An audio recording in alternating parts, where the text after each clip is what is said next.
Ya, saudara-saudara, kita sudah lihat di 2 minggu yang lalu itu peringatan kepada jemaat di Efesus dan juga minggu kemarin jemaat di Pergamus, dan sekarang kita lihat surat kepada jemaat di Tiatira ini.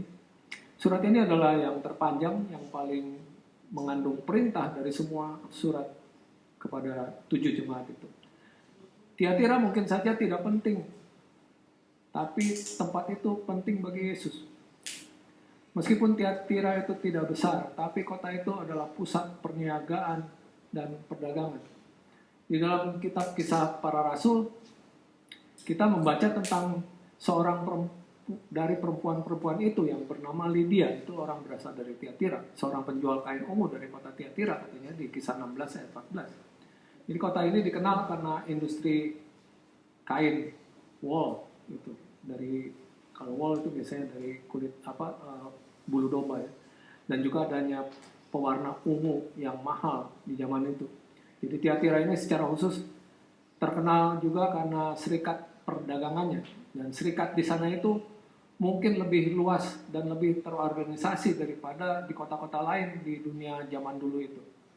Serikat-serikat ini dibentuk bagi para pekerja kulit atau penenun atau wool atau lenan, pengrajin logam, tembikar, pencelup kain, penjahit pakaian, tukang roti, dan semua pekerjaan lainnya. Itu ada serikat-serikatnya di sana. Jadi serikat-serikat ini sangat berkuasa. Kecuali orang itu menjadi anggota suatu serikat, dia tidak bisa memperoleh pekerjaan.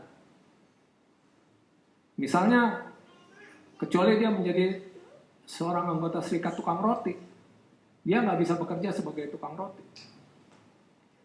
Masalah bagi orang Kristen adalah bahwa masing-masing serikat itu mempunyai dewa pelindungnya sendiri, hari-hari raya sendiri, dan berbagai perayaan musiman yang meliputi pesta pora amoral, yang asusila. Jadi ada kandungan soal-soal hubungan badan yang tidak normal biasanya. Jadi rapat-rapat serikat umumnya melibatkan makan makanan persembahan berhala dan kadang-kadang melibatkan kemesuman. Dan pada abad kedua, para pemimpin Kristen mengajarkan bahwa orang Kristen tidak boleh menjadi anggota serikat. Tetapi ketika kitab Wahyu ini ditulis, orang Kristen itu masih berjuang dengan persoalan-persoalan itu. Jadi untuk memahami keadaan mereka yang berbahaya itu, bisa mungkin saudara bayangkan apa jadinya kalau saudara tidak bisa mendapatkan pekerjaan, kecuali saudara adalah seorang yang berkepercayaan tertentu atau ikut serikat tertentu. Kalau itu terjadi, akankah saudara mengkompromikan iman saudara untuk memberi makan keluarga saudara? Dan atau akankah saudara membiarkan mereka kelaparan? Surat ini juga dimulai dengan salam. Dan tuliskanlah kepada malaikat atau utusan jemaat di Tiatira. Kita tidak tahu kapan jemaat di Tiatira itu didirikan. Lydia dan seisi rumahnya mungkin sudah berbagi iman mereka ketika mereka pulang. Atau mungkin sudah dimulai ketika Rasul Paulus itu berada di Efesus. Karena itu berdekatan dengan kota-kota yang digambarkan oleh Yohanes. Yesus itu menggunakan beberapa istilah untuk menyatakan dirinya sebagai pengarangnya, sebagai penguasanya, dengan penambahan begini. Anak Allah yang matanya bagaikan nyala api dan kakinya bagaikan tembaga. Sebetulnya tembaganya mengkilap. Kalau kita lihat nanti di pasal 1. Penambahan itu adalah ungkapan anak Allah. Kalau kita lihat di pasal 1 itu dikatakan seperti seorang anak manusia, penglihatan Yohanes itu. Seperti seorang manusia. Dan itu berarti adalah Yesus. Yesus mengingatkan jemaat itu mengenai 3 kebenaran penuh kuasa tentang dirinya. Yang pertama, Yesus itu sempurna, dia adalah anak Allah. Yang kedua, Yesus itu maha tahu, karena dia yang matanya bagaikan nyala api. Di ayat berikutnya juga dimulai dengan kata-kata aku tahu. Jadi di dalam ayat 23 Yesus menekankan akulah yang menguji batin dan hati orang. Yang ketiga, Yesus itu adil, kakinya bagaikan tembaga, yang itu juga seharusnya tembaga yang mengkilap. Pasal pertama itu menulis mengkilap bagaikan tembaga membara di dalam perapian, itu di ayat 15 pasal 1. Jadi acuannya adalah kepada hukuman yang tidak terhindarkan oleh Yesus ke atas orang fasik nantinya. Yesus mengatakan bahwa dia akan melemparkan orang fasik itu ke dalam kesukaran besar kalau kita lihat di ayat 22. Yesus juga memperingatkan bahwa dia akan membunuh orang yang tidak menyesal dengan penyakit sampar di ayat 23. Jadi sebelum Yesus membuat daftar sifat-sifat, sebelumnya itu Yesus membuat daftar sifat-sifat positif yang dia temukan di jemaat Tiatira itu. Dikatakan, aku tahu segala pekerjaanmu, baik kasihmu maupun imanmu, baik pelayananmu maupun ketekunanmu. Aku tahu bahwa pekerjaanmu yang terakhir lebih banyak daripada yang pertama di ayat 19. Yesus menemukan lebih banyak hal untuk dipuji di jemaat Tiatira dibandingkan jemaat lain yang mana saja. Jemaat itu adalah jemaat yang bekerja. Yesus mengatakan, aku tahu segala pekerjaanmu. Jadi jemaat di Tiatira adalah jemaat yang dinamis, jemaat yang hidup, jemaat yang aktif. Itulah adalah jemaat yang penuh kasih katanya. Yesus mengatakan, aku tahu kasihmu. Karena apa? Memang ada perintah, kita itu harus saling mengasihi sebagai saudara. Di Roma 12 ayat 10 itu, hendaklah kamu saling mengasihi sebagai saudara. Mungkin ada arti tertentu di dalam kenyataan bahwa dari 7 jemaat yang disapa, ini adalah satu-satunya jemaat yang dipuji karena kasihnya itu. Itu adalah jemaat yang suka menolong, suka membantu. Yesus mengatakan, aku tahu pelayananmu. Kasih jemaat Tiatira ini dipraktekkan. Para anggota jemaat itu menemukan cara untuk menolong orang lain. Itu adalah jemaat yang beriman, jemaat yang percaya. Yesus mengatakan, aku tahu imanmu. Jadi daripada bergantung pada kekuatan mereka sendiri, mereka belajar bergantung pada Tuhan. Jadi itu adalah jemaat yang juga tekun, jemaat yang teguh. Yesus mengatakan, aku tahu ketekunanmu. Dikelilingi oleh masyarakat yang fasik, sudah pasti mengecilkan hati. Tetapi orang-orang Kristen di Tiatira itu tidak menyerah. Dan komentar Yesus yang paling luar biasa adalah bahwa jemaat itu adalah jemaat yang meningkat dalam pekerjaan baik. Dia mengatakan, Yesus itu, aku tahu pekerjaanmu yang terakhir lebih banyak daripada yang pertama. Kecenderungan manusia adalah hilang semangat, seiring berjalannya waktu, dan kurang berbuat daripada lebih.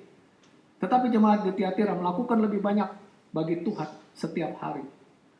Di dalam hal ini, jemaat ini adalah kebalikan dari beberapa jemaat lainnya, terutama jemaat di Sardis kalau nanti kita akan pelajari di pasal 1 ayat, dari pasal 3 ayat pertama.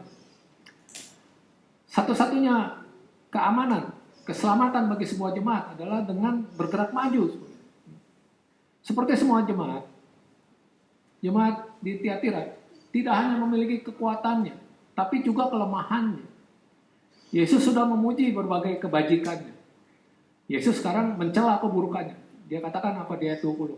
Tetapi aku mencela engkau, karena engkau membiarkan perempuan Izabel yang menyebut dirinya nabiah, mengajar dan menyesatkan hamba-hambaku supaya berbuat zina dan makan persembahan berhala. Jadi jelas terlihat jemaat di Tiatira memiliki seorang guru palsu perempuan. Sepertinya namanya yang sebenarnya tidak mungkin Izabel.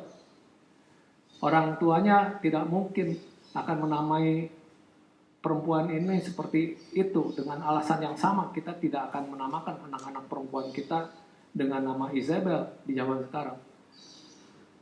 Yesus mungkin menyebut perempuan ini Izabel karena dia mengikuti jejak Izabel yang terkenal di dalam perjanjian lama.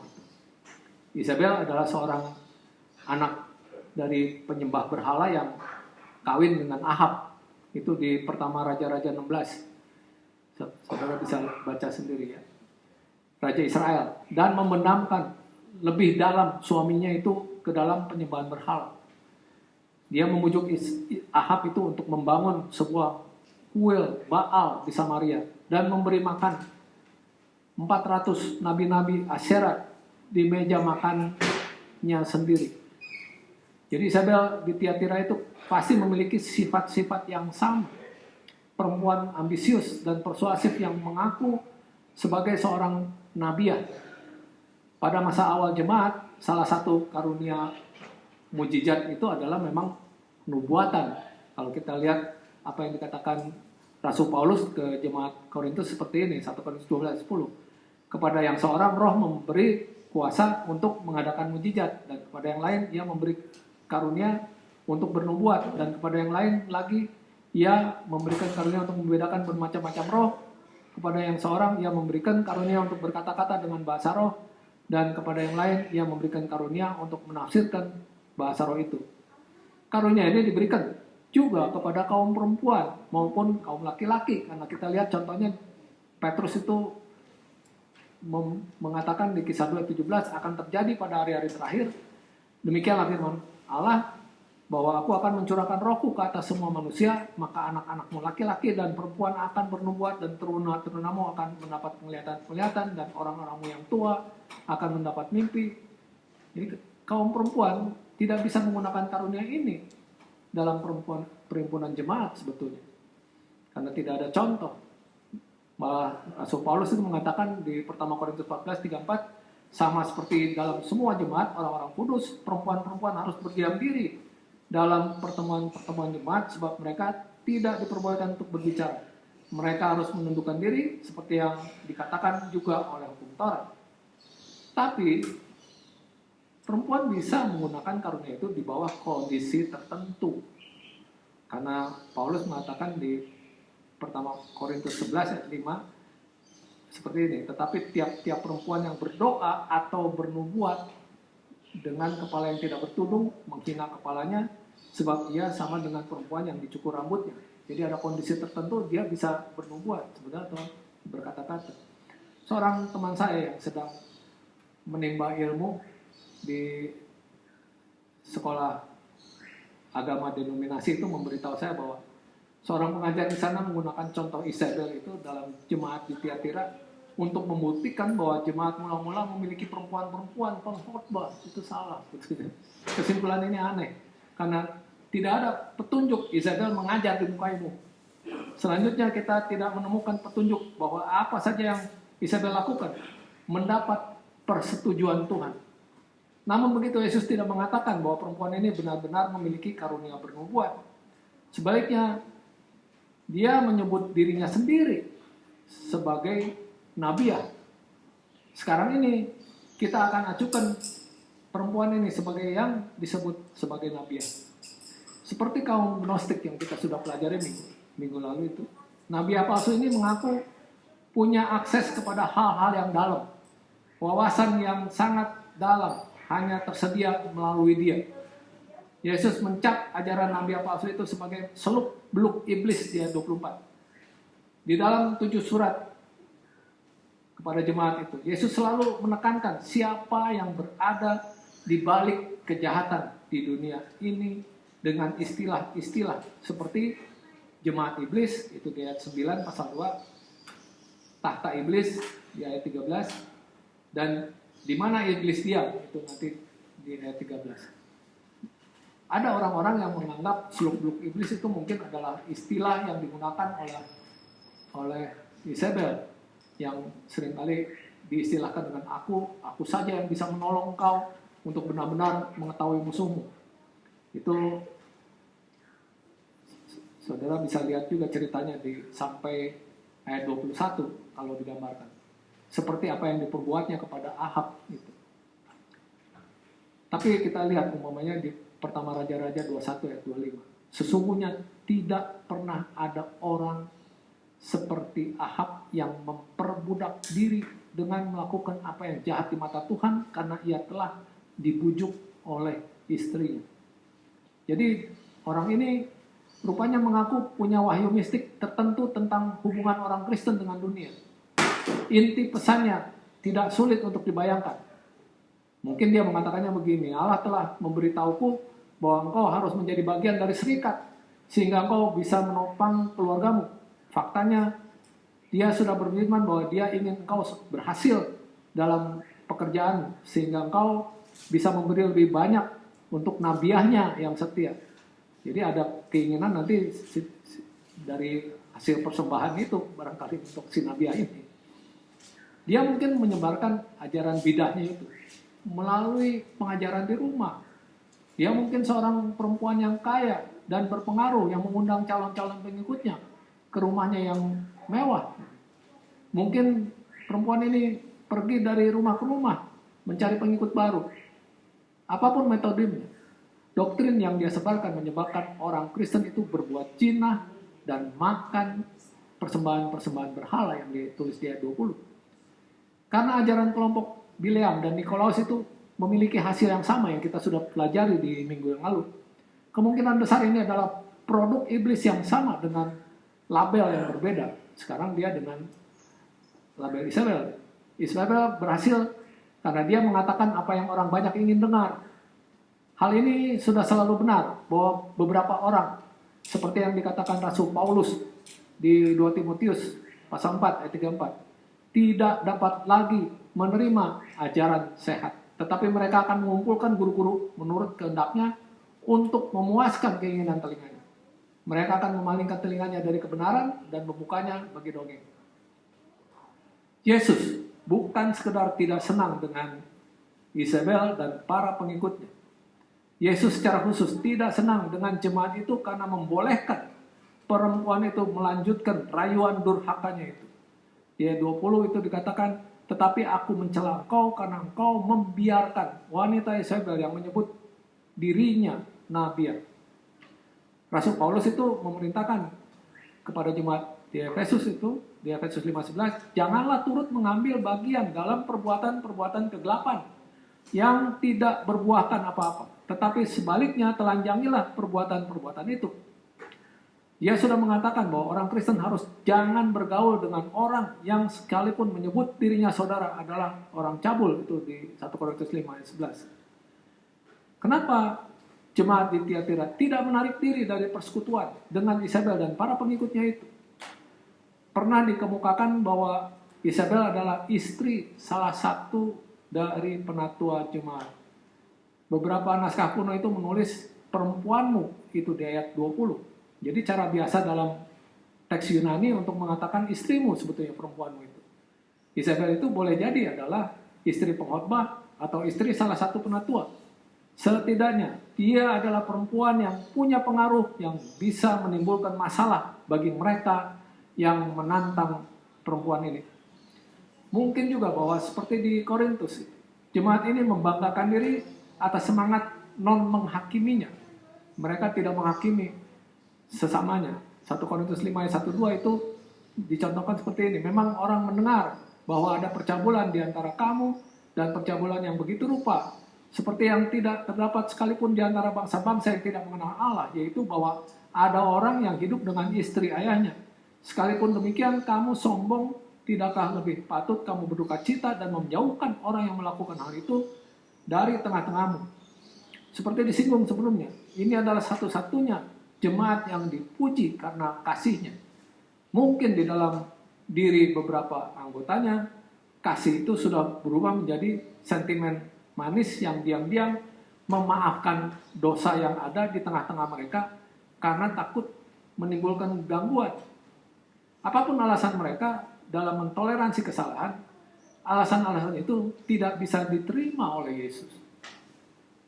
Yesus ingin umat Kristen di Tiatira itu tahu bahwa urusan paling mendesak jemaat ini adalah menangani Isabel ini. Pernyataan berikutnya dalam surat itu, Yesus mengatakan di ayat 21, dan aku telah memberikan dia waktu untuk bertobat. Jadi kalau saudara pernah membutuhkan bukti tentang kesabaran Tuhan, inilah bukti itu. Yesus memberikan perempuan fasik itu seluruh kesempatan untuk bertobat dan mengubah jalannya. 2 Petrus 3:9 itu mengingatkan kita, Tuhan tidak lalai menepati janjinya, sekalipun ada orang yang menganggapnya sebagai kelalaian, tapi ia sabar terhadap kamu karena ia menghendaki supaya jangan ada yang binasa, melainkan supaya semua orang berbalik dan bertobat.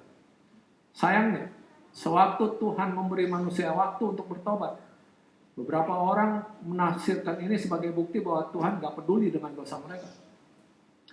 Meskipun kesempatan untuk berubah sudah diberikan kepada Isabel, Yesus itu mengatakan ia tidak mau bertobat dari zinanya. Jadi perempuan ini menolak untuk bertobat. Jemaat itu sudah mentoleransi kesombongan itu. Tapi Yesus tidak mau. Yesus berjanji, lihatlah aku akan melemparkan dia ke atas ranjang orang sakit, dan mereka yang berbuat zina dengan dia akan kulemparkan ke dalam kesukaran besar, jika mereka tidak bertobat dari perbuatan-perbuatan perempuan itu, di ayat 22. Di dalam peringatan ini, Yesus menggunakan permainan kata-kata. Isabel itu sudah memikat orang Kristen ke dalam tempat tidur percabulan. Yesus akan melemparkan Isabel dan para pengikutnya itu ke dalam tempat tidur kesengsaraan. Namun begitu, kalau kita perhatikan syarat kecuali mereka bertobat. Tuhan kita yang pengasih selalu menambahkan ketentuan itu. Yesus melanjutkan, dan anak-anaknya akan kubunuh dengan penyakit sampar di ayat 23. Anak-anak itu mengacu kepada keturunan rohani Isabel yang sudah menganut ajarannya. Di dalam ayat aslinya, Yesus itu secara harfiah mengatakan, aku akan membunuh anak-anaknya dengan kematian. Bahasa kiasan Ibrani yang artinya membunuh dengan kematian yang pasti dan mengerikan sebetulnya. Salah satu tujuan hukuman Yesus terhadap orang yang tidak menyesal adalah menggunakan orang-orang itu sebagai objek pelajaran bagi umatnya. Dan semua jemaat akan mengetahui bahwa Tuhanlah yang menguji batin dan hati orang. Makanya dia mengatakan, akulah yang menguji batin dan hati orang, kata Tuhan. Sebagai penyelidik hati yang agung, dia tahu siapa yang bertobat dan siapa yang tidak. Dengan demikian, masing-masing akan menerima dengan tepat apa yang patut orang itu terima. Dan bahwa Tuhan itu akan membalaskan kepada setiap orang itu menurut perbuatannya. Makanya dikatakan, aku akan membalaskan kepada kamu setiap orang menurut perbuatannya, di ayat 23. Setelah memberitahukan tentang hukuman yang disediakan bagi orang yang tidak menyesal, Yesus itu segera menambahkan, tetapi kepada kamu, yaitu orang-orang lain di Tiatira, yang tidak mengikuti ajaran itu dan yang tidak menyelidiki apa yang mereka sebut seluk-beluk iblis, kepada kamu aku berkata, aku tidak mau menanggungkan beban lain kepadamu, tetapi apa yang ada padamu, peganglah itu sampai aku datang, di ayat 24-25. Di ayat 20 itu menunjukkan bahwa Yesus menuntut beberapa orang di jemaat itu bertanggung jawab karena gagal menarik diri dari Isabel dan para pendukungnya. Tapi ayat 24 itu memberi kesan bahwa Yesus tidak menuntut pihak lain bertanggung jawab. Calon utama bagi kelompok pertama adalah para pemimpin jemaat yang nampaknya tidak mengambil inisiatif apapun di dalam menjalankan disiplin jemaat. Jemaat di Efesus pernah memiliki para penatua selama bertahun-tahun. Tiatira kemungkinan besar memiliki juga para penatua itu. Karena apa? Di Kisah 14 ayat 23 dikatakan di tiap-tiap jemaat, rasul-rasul itu menetapkan penatua-penatua bagi jemaat itu, dan setelah berdoa dan berpuasa, mereka menyerahkan penatua-penatua itu kepada Tuhan, yang adalah sumber kepercayaan mereka. Kita lihat bahwa di masing-masing tempat itu ada penatuanya. Para penatua itu bertanggung jawab menjaga seluruh kawanan. Paulus sudah memperingatkan sekelompok penatua bahwa dari antara kamu sendiri, jadi kita bisa tambahkan juga kaum perempuan, itu akan muncul beberapa orang yang dengan ajaran palsu mereka berusaha menarik murid-murid dari jalan yang benar dan supaya mengikut mereka. Jadi Rasul Paulus itu mendesak, sebab itu berjaga-jagalah. Siapapun para pemimpin di Tiatira itu, kaum laki-lakinya, sudah gagal dalam tanggung jawab mereka. Lalu siapakah yang akan menjadi kelompok kedua? Mereka yang Yesus tidak tuntut bertanggung jawab. Saya percaya mereka itu adalah para anggota yang setia, yang mengenali ancaman yang ditimbulkan oleh begundalnya itu, yaitu si Isabel, tapi tidak punya kuasa untuk berbuat sesuatu sebagai pribadi. Kepada mereka ini Yesus mengatakan, aku tidak mau menanggungkan beban lain kepadamu, tetapi apa yang ada padamu, peganglah itu sampai aku datang. Kata beban yang disebut di situ ada bisa mengacu kepada berbagai tanggung jawab. Di dalam konteksnya, pernyataan Yesus itu nampaknya berarti, aku tidak akan meletakkan beban pemecahan masalah ini di bahumu. Kau sudah melakukan apa yang bisa kau lakukan, tanggung jawabmu sekarang adalah berpegang teguh pada berkat yang telah kuberikan kepadamu dan tetap setia. Beberapa orang itu menyimpulkan bahwa di dalam Wahyu 2 ayat 4, beban itu mengacu kepada perlunya menjauhkan diri dari dosa-dosa yang Isabel sedang anjurkan untuk dilakukan orang Kristen. Kristus itu sudah memerintahkan mereka, tetapi kepada kamu yang tidak mengikuti ajaran itu, aku tidak mau menanggungkan beban lain kepadamu, tetapi apa yang ada padamu, peganglah itu sampai aku datang. Itu 45 tadi. Pada saat ini, engkau membebani dirimu dengan apa yang seharusnya dilakukan orang lain, dan Tuhan tidak ingin engkau memiliki beban itu. Buanglah beban itu dan berkonsentrasi saja pada tanggung jawabmu. Peganglah dengan erat sampai dia datang. Tantangan Yesus itu tidak mudah bagi umat Kristen di Tiatira. Dikelilingi oleh dunia yang fasik, para anggota yang tidak setia, dan para pemimpin yang tidak bertanggung jawab memang bisa mengecutkan hati. Untuk alasan ini, Yesus memberikan janji-janji khusus untuk menyemangati siapa saja yang mendapatkan dirinya dalam situasi seperti itu. Di ayat 26-28 dia mengatakan, dan barang siapa menang dan melakukan pekerjaanku sampai kesudahannya, kepadanya akan kukaruniakan kuasa atas bangsa-bangsa, dan ia akan memerintah mereka dengan tongkat besi. Mereka akan diremukan seperti tembikar tukang periuk, sama seperti yang kuterima dari Bapakku, dan kepadanya akan kukaruniakan bintang timur. Yesus pertama-tama menjanjikan mereka itu kuasa, kekuatan. Acuan kepada memerintah dengan tongkat besi adalah dari Mazmur pasal 2 sebetulnya. Sebuah mazmur mesianik yang berbicara tentang otoritas Yesus. Yesus berjanji bahwa mereka yang tetap melakukan pekerjaannya, yaitu taat kepada Yesus, akan berbagi dalam pemerintahannya dan pada akhirnya akan berbagi dalam kemenangannya atas kejahatan itu. Itu merupakan prospek yang mempesona jemaat yang suram ini di sebuah kota yang gak penting ini. Lalu Yesus mengurungkan harapan dengan bintang timur. Itu adalah bintang yang terang yang muncul di cakrawala tepat sebelum fajar menyingsing di dalam pasal terakhir kitab Wahyu. Yesus menyatakan dirinya sebagai bintang timur yang gemilang di ayat 16. Jadi Yesus mungkin bicara tentang hubungan khusus dengan anggota yang setia. Yesus ingin memberi umat Kristen itu di Tiatira sesuatu untuk diharapkan. Bahkan sebagaimana bintang timur adalah petanda hari baru. Malam gelap tanpa harapan akan segera berakhir, dan hari baru penuh harapan akan muncul pada cakrawala hidup mereka. Yesus juga memberikan dorongan. Siapa bertelinga, hendaklah ia mendengarkan apa yang dikatakan Roh kepada jemaat-jemaat.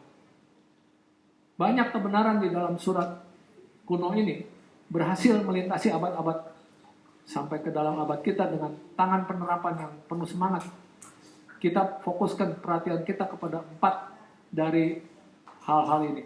Yang pertama, kita itu masih berkonflik dengan dunia.